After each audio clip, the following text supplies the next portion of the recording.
Bismillahirrahmanirrahim. Assalamualaikum warahmatullahi wabarakatuh.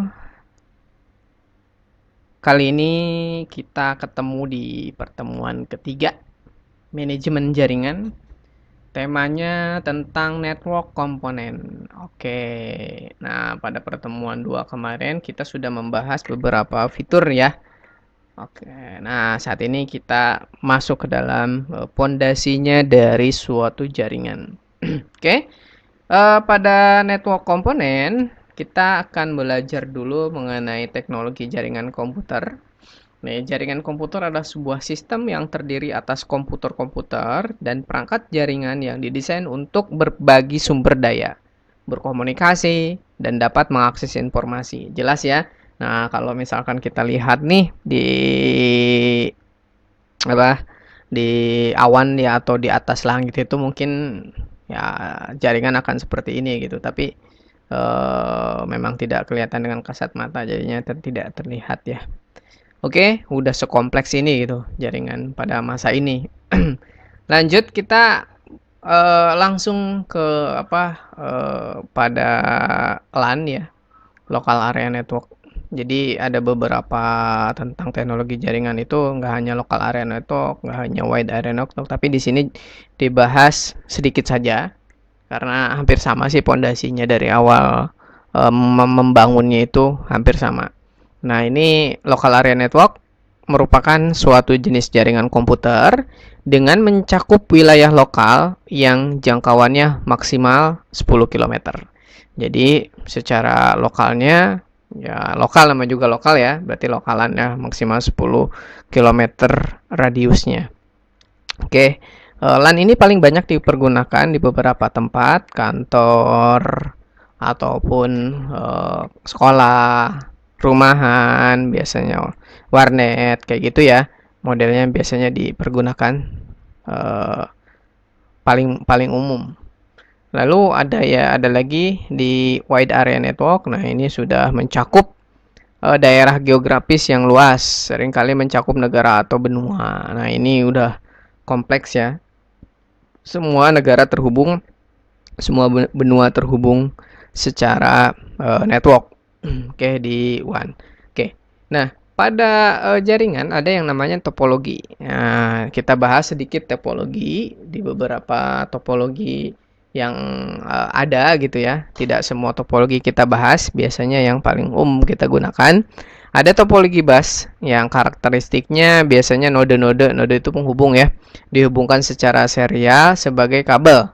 Dan pada kedua ujung kabel ditutup dengan terminator. Nah, karakteristiknya ya, pada paket saling bersimpangan dalam suatu kabel. Nah, poin ketiga, jika salah satu node rusak, nah node itu sambungannya, maka jaringan keseluruhan dapat down. Pasti, karena ini kan apalagi ya salah satu dari node itu rusak ya jaringan akan down gitu. Kelebihan topologi yang sederhana ya. Terus yang poin kedua adalah kabel yang digunakan sedikit, jelas. Poin yang ketiga, biaya lebih murah karena kan biaya beli hardware-nya sedikit. Terus mudah dalam implementasi ya. Lalu kekurangannya ada traffic yang padat, bisa memperlambat koneksi. Kalau trafficnya lagi padat nih pasti memperlambat koneksi karena hanya satu tumpuan gitu. Sulit untuk melakukan troubleshooting. Ya, kalau nodenya kayak gini berarti harus ngecek semua. Ya, kalau 5 gitu kan. Nah, kalau misalkan ada 10 ya dicek semua gitu ya, sulit. Topologi paling lambat dibanding topologi lain. Oke, ini untuk topologi bus. Lanjut ke topologi selanjutnya, ada topologi ring. Ya, karakteristik node-node dihubungkan secara serial panjang kabel dengan bentuk jaringan seperti lingkaran. Ya, paket-paket mengalir dalam satu arah ke kiri atau ke kanan. Jadi satu arah ya, ke kiri atau ke kanan. Kalau lagi ke kiri, kalau lagi ke kanan, ke kanan. Problem yang sama dengan topologi bus, jika salah satu node rusak, maka jaringan keseluruhan dapat down. Ya, pasti karena lingkarannya terputus lah, logikanya seperti itu. Tipe kabel yang digunakan UTP atau patch cable IBM tipe 6 biasanya. Kelebihan, nah data mengalir satu arah sehingga kolisionnya dapat dihindarkan. aliran data lebih cepat karena data mengalir satu arah. Waktu mengakses data lebih optimal. Kekurangan jelas, jika ada node yang tidak berfungsi, maka akan mempengaruhi keseluruhan jaringan. Menambah atau mengurangi node akan mengacaukan jaringan. Sulit untuk melakukan konfigurasi ulang, ya, gitu ya. Jadi kita harus mencari tahu tuh di mana data letak yang pas untuk sebuah node yang hilang atau yang putus gitu ya. Terus topologi selanjutnya ada star. Nah, ini biasanya paling banyak dipergunakan. Setiap node terhubung dengan konsentrator, sangat mudah dikembangkan. Problem pada satu komputer tidak akan mengganggu aktivitas komputer lain. Nah, ini kelebihannya, hub atau switch dapat mencegah terjadinya tabrakan antar pesan. Kinerja optimal karena lintas kabel dari terminal ke server yang pendek. Nah, terus penambahan atau pengurangan terminal tidak mengganggu aktivitas. Kekurangan, jika hub atau switch rusak, seluruh jaringan akan berhenti. Tetap jumlah terminal tergantung jumlah port pada konsentrator atau pada switch atau pada hubnya gitu. Ada yang 24 ya, terminalnya ada yang 12, ada yang 8. Itu tergantung sesuai kebutuhan pada jaringan lokal tersebut gitu. Lanjut ke topologi selanjutnya, ada hybrid. Hybrid ini adalah gabungan dari beberapa topologi ya. Terus penggunaan tergantung pada kepentingan yang dibutuhkan ya, sesuai biasanya. Mungkin ini lebih ke beberapa topologi yang digabungkan ya. Topologi tadi bus tuh ya, ada topologi star gitu. Jadi ada dua topologi di sini yang digabungkan. Itu termasuk hybrid ya, bebas sih nanti maunya topologi apa aja yang dipergunakan. Lalu ada lagi yang namanya topologi teknologi transmisi data. Nah, teknologi transmisi data dari tahun ke tahun itu pasti ada peningkatan ya. Ada yang namanya media transmisi fisik. Nah, UTP atau STP. Nah, koaksial ini mungkin sekarang sudah hilang penggunaannya ya, karena keterbatasan kecepatan, bandwidth, dan sudah ada teknologi yang lebih bagus gitu ya, tergantikan. Fiber optik, wireless, transmisi satelit. Nah, fiber optik ini yang saat ini paling banyak digunakan dengan UTP juga ya untuk media lokal. Kalau fiber optik biasanya kabel-kabel yang internet rumahan atau internet perkantoran juga sih sebetulnya udah menggunakan fiber optik, cuman dari pusat biasanya. Tapi kalau untuk implementasi pada suatu ruangan masih menggunakan UTP atau wireless lah ya. Oke, selanjutnya di perangkat yang kita bisa pergunakan, ini ada hub. Hub ini mungkin penggunaannya sudah hampir punah juga ya, sudah tergantikan sama beberapa perangkat yang memang cara kerjanya hampir sama ya. Cara kerja, paket yang tiba di salah satu port akan disalin ke semua simpul yang terhubung ke hub.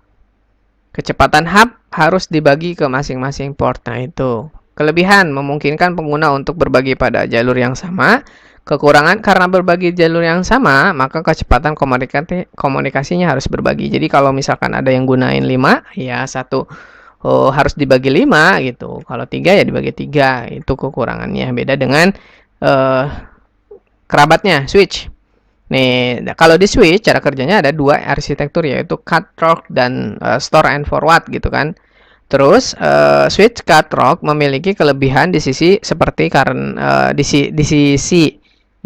di sisi kecepatan, karena ketika sebuah paket datang, switch hanya memperhatikan alamat tujuan sebelum diteruskan ke alamat tujuan. Switch store and forward merupakan kebalikan dari cut through. Switch ini menerima dan menganalisa seluruh isi paket sebelum meneruskan ke tujuan. Switch dengan spesifikasi 10 per 100 Mbps akan mengalokasikan 10 atau secara penuh gitu setiap portnya. Jadi tidak seperti hub yang terbagi gitu. Jadi setiap portnya secara penuh ya tertulisnya segitu. 10 MB, misal 10 atau 100 Mbps ya secara penuh dialokasikan tergantung dari pusatnya ya. Kalau misalkan dari pusatnya nggak nyampe 10 MB, 9 MB ya yang keluar dari port itu bisa jadi 9 MB tidak dibagi lagi gitu setiap portnya ya, secara tertulisnya seperti itu. Oke, ada bridge. Nah, ini bridge cara kerja adalah memetakan alamat Ethernet dari setiap node ya atau titik yang ada pada masing-masing segmen jaringan dan hanya memperbolehkan lalu lintas data yang yang diperlukan melintasi bridge. Ketika menerima sebuah paket bridge, menentukan segmen tujuan data dan sumber. Jika segmennya sama, nah, paket akan ditolak. Dan jika segmennya beda, maka paket diteruskan ke segmen tujuan. Bridge bekerja pada physical layer dan data layer link. Nah, ini kalau kemarin kita udah belajar yang namanya OSI layer. Kalau misalkan masih bertanya tentang OSI layer, di pertemuan kedua ada dijelaskan. Nanti saya linknya disimpan di atas. Oke, router. Nah, ini paling banyak dipergunakan. Router saat ini sudah bagus banget ya. Udah melingkupi apapun ya, termasuk modem juga. Router, di dalam router modemnya udah ada di situ. Ya, routernya udah ada, terus wifi-nya udah ada di situ. Jadi udah komplit ya. Cara kerja. Yang pertama, merupakan penyaring lalu lintas data. Penyaringan dilakukan menggunakan protokol tertentu, jelas. Router merupakan VRANTI logikal, dapat memilih rute terbaik untuk transmisi data. Nah, ini udah bagus, bekerja dan pada lapisan physical data link dan network layer. Nah, ini router saat ini yang berperan banyak biasanya ya di network itu. Lanjut ke dalam repeater. Nah, kalau misalkan repeater ini itu istilahnya berasal dari dengan telegrafi atau dirujuk ke elektromekanis ya, perangkat yang digunakan untuk meregenerasi sinyal telegraf.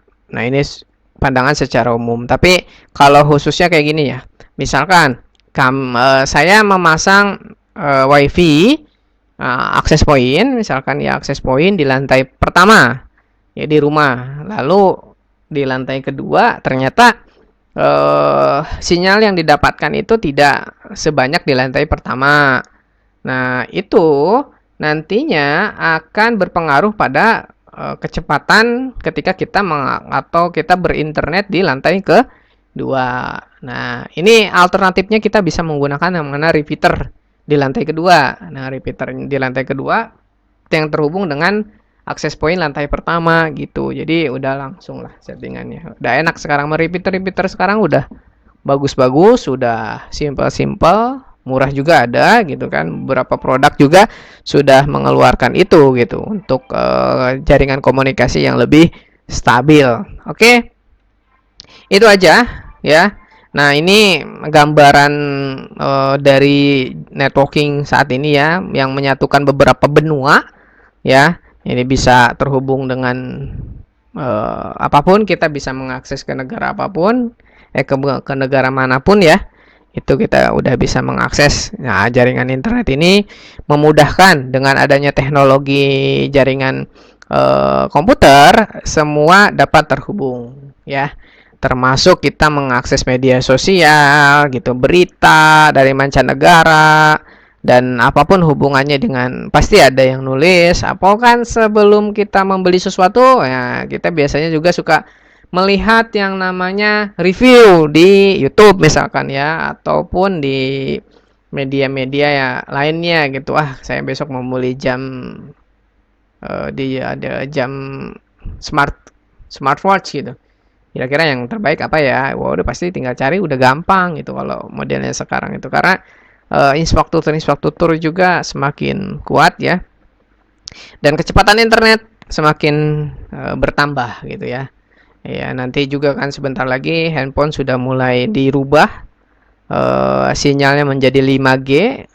Dia siap-siap dia nanti akan digiring untuk mengikuti teknologi yang ada gitu. Jadi seakan-akan kita disuruh beli handphone yang support ke 5G gitu kan. Ya mulai dari paket datanya yang udah banyak banyak banyak apa banyak diskon gitu untuk 5G, banyak bonusnya lah untuk 5G gitu. Nanti itu akan seolah-olah kita akan diarahkan ke sana. Oke, penjelasan di pertemuan kali ini cukup ya. Terima kasih sudah menyimak.